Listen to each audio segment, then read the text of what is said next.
I don't think the BBC is under siege. I welcome the comments that John Whittingdale made about the importance of the BBC, the quality of its programmes and so on. I don't think we're under siege. At the same time, we've had a tough licence fee settlement. We've had to take on the over 75 licence fees, which mean the BBC having to take on £700 million plus a year of additional costs. That inevitably will mean that we're going to have to look at some of our content. Our friends in Whitehall would argue that as the BBC's charter comes up for renewal, it's important to see how the corporation can operate even more effectively. I'd argue back that starting a debate on how the BBC should be funded just days after lopping 20% off its budget without discussion seems pretty much to me like shutting the stable door after the horse has been bolt-gunned.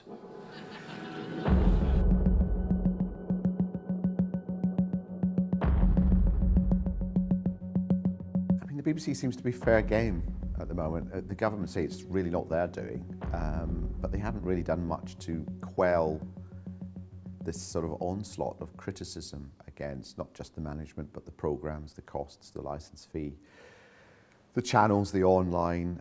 We seem to be in some artificially concocted zone of outrage that emerged fully formed around the time of the election, a strangely choreographed set of editorials and columns and private briefings. These opinions have taken on a momentum of their own, that they acquire mass. They appear almost like solid fact, or at least enough like it that even our dear BBC News Service is obliged to report them, taking us to the exquisite irony that we start to believe the BBC is not to be trusted because we heard it on the BBC.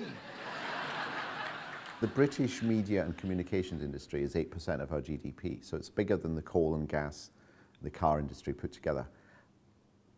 You have this industry, and what you do is you spend 2 months putting this degree of uncertainty underneath it.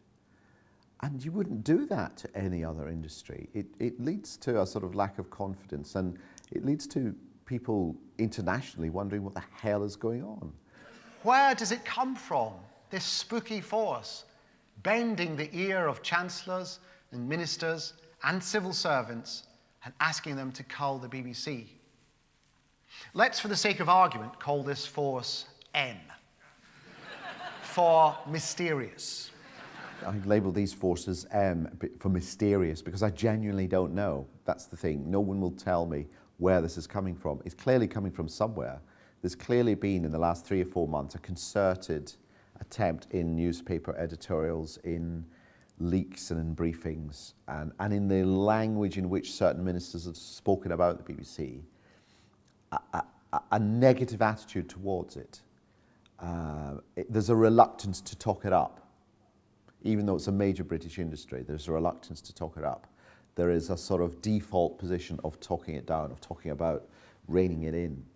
I'd just like to know why this is the default position, when you could just as easily have a conversation about the merits of the BBC, and you could put out an appeal for it to improve rather than make itself a little bit smaller. If the BBC were a weapons system, half the cabinet would be on a plane to Saudi Arabia to tell them how brilliant it was. And yet it's quite the reverse. They talk of cutting down to size, of reining in imperialist ambitions, of hiving off, of limiting the scope.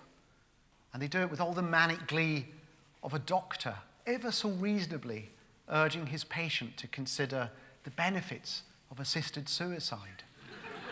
I think if you want a growing, strong creative industries in the UK, you need a strong, well-funded BBC. The two go together. The BBC has been, for many decades now, the linchpin of the creative industries in the UK.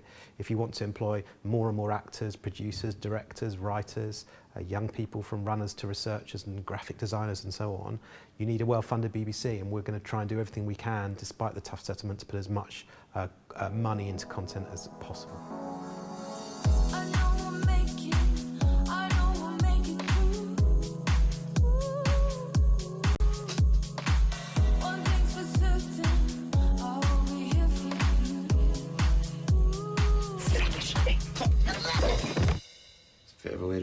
People who work in the US networks are just puzzled because they see what to them is a very strong company with a great brand recognition for quality and distinctiveness. They see a company, for some reason, having lots of doubts placed against it. They see a company that should be confident but actually is being demoralized by the constant criticism it's getting domestically. So they're absolutely dumbfounded. They don't understand. They think we're mad. One, our admiration, regard for the BBC is tremendous, and we've had a long-standing relationship with them and have had a series of co-productions. So, we, BBC set a certain bar for everyone still, and we hope they continue to be a vital and important player in television. I make it a practice not to comment on things that about which I have no expertise, and the political process in the United Kingdom by which the BBC is or is not funded is beyond my purview. But I will say this: I'm a lover and a consumer of great television, and in my view, the BBC's made some of the greatest television ever made, and I think that's a credit to the industry and it's a credit to the United Kingdom. And so, whatever is necessary for that to continue, I'm in favor of.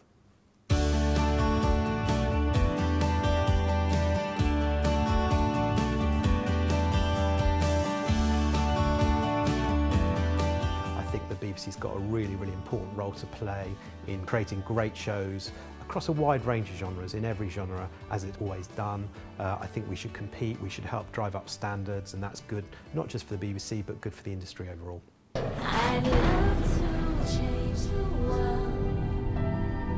BBC has had the relationship with the British audience, where the British audience expects programmes to be innovative and different and interesting and exciting.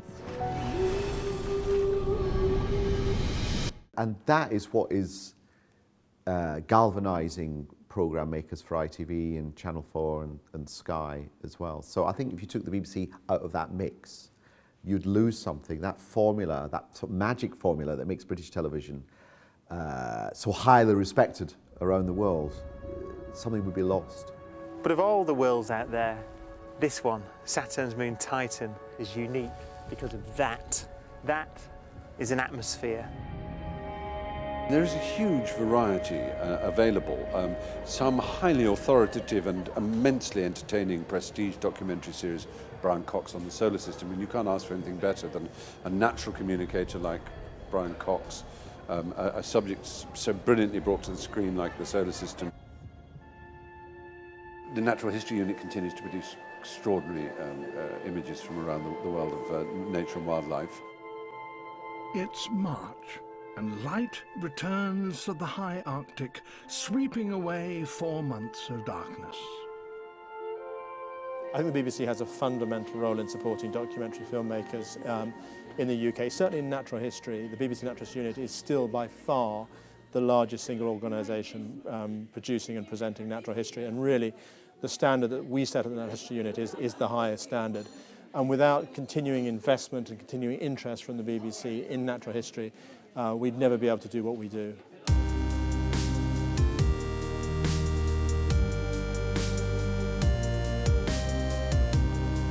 I think we would only truly appreciate the BBC if it was gone, because it has such a massive impact culturally in our lives. It's not just our favourite shows, but it's the fact that it has nurtured all these famous names over the years, that it has such a back catalogue of educational and documentary filmmaking, that it has set the standard so high in terms of quality of programme making. Tax the rich, feed the poor, till there are no rich no more. I think the BBC should be what it is, the most important cultural institution, I think, in the world. I don't think anything comes close to it. And I think it should be proud of that. And I think Britons should be proud of it. And I think the BBC should not apologise and not essentially play into the hands of those other media interests who are desperate to see it broken up, because it's in their interest, their financial interest, to see it, because they will pick up the pieces and take it. Now, I can understand if I was a shareholder in any other media group, I would think it seems a bit unfair. But then, it's up to the will of the people as to what we have in public ownership. It's unfair on mercenaries that there's an army that's paid for by the government. It's a monopoly. Damn them. It's so unfair. But we've decided that that's perfectly natural, that there is a monopoly in the army, and it's unfair that there's a police force and that any security firm can't tender for the job of policing Hounslow, for example. But that's not the way we want it. And in a mixed economy, which is a healthy democratic economy, I think, one of mixed private and public ownership of things, it's okay to have an enormous and powerful and diverse and exciting and authoritative broadcasting system. It's a bit like, having Formula One. It sometimes seems elitist, Formula One. It is obviously elitist, but every 5 years or so, in general production automobiles, something has filtered down that was developed in Formula One. And it's the same with, a proper cultural institution. I think, yes, but you could get rid of it if people vote for it somehow to be got rid of, if governments... of course, don't forget, both governments have always hated it, of both sides. And that's always a sign to me of it must be doing something right. Yeah, it is important to remember that, the BBC has a bad relationship with governments of any hue. It's not a conservative thing against the BBC. I think the government in power gets annoyed with the BBC in that it doesn't necessarily toe the line, and it shouldn't toe the line, because the government does not. The government isn't the entire population of the UK. However, the entire population of the UK, in some form or other, pays for the BBC. And so the BBC has to be representative of the public generally, rather than the people who voted for the government. And I think,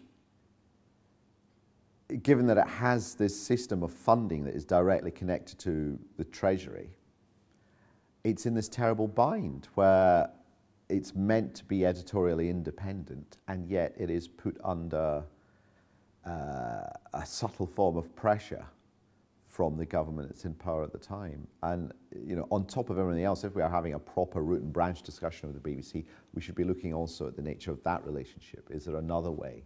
Could the BBC be under the responsibility of a much more independent body, so that it doesn't have to do this slight double think of trying to work out what the government might think of what it's doing? And it should feel more at arm's length from the government. Now, by taking on this over 75 license fee users cost, it's effectively been made a department of government. So if anything, it's got worse. It's now part of the Treasury. No, it isn't. Yes, it is. Not at all. No, look. Thank you.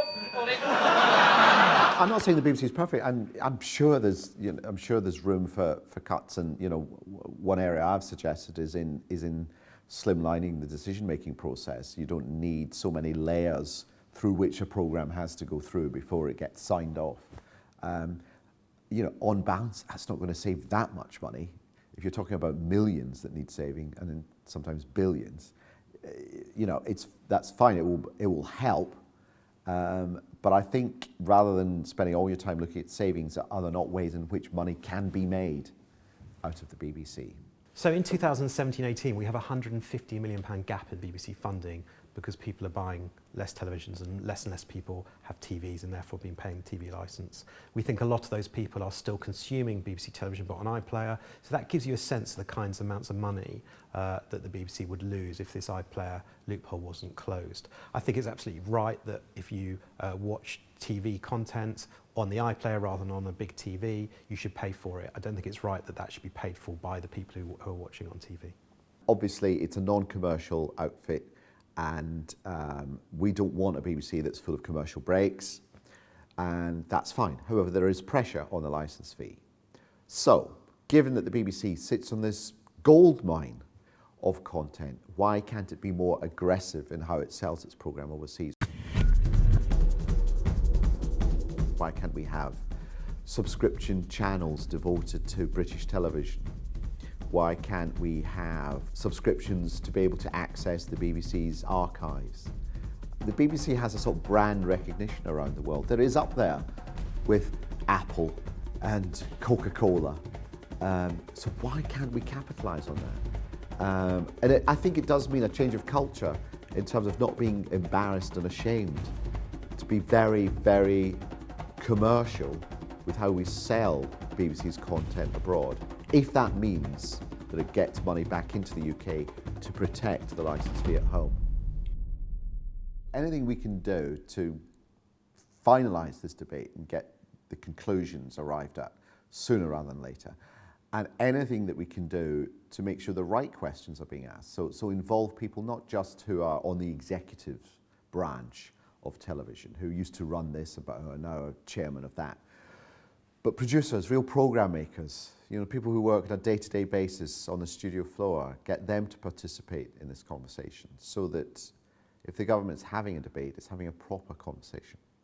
But I don't think we're under siege, but I think, we're having in the middle of a debate about the future of the BBC, and we want to play an important part in that. Even more crucially, we want licence fee payers, we want the British public to play a part in that debate too.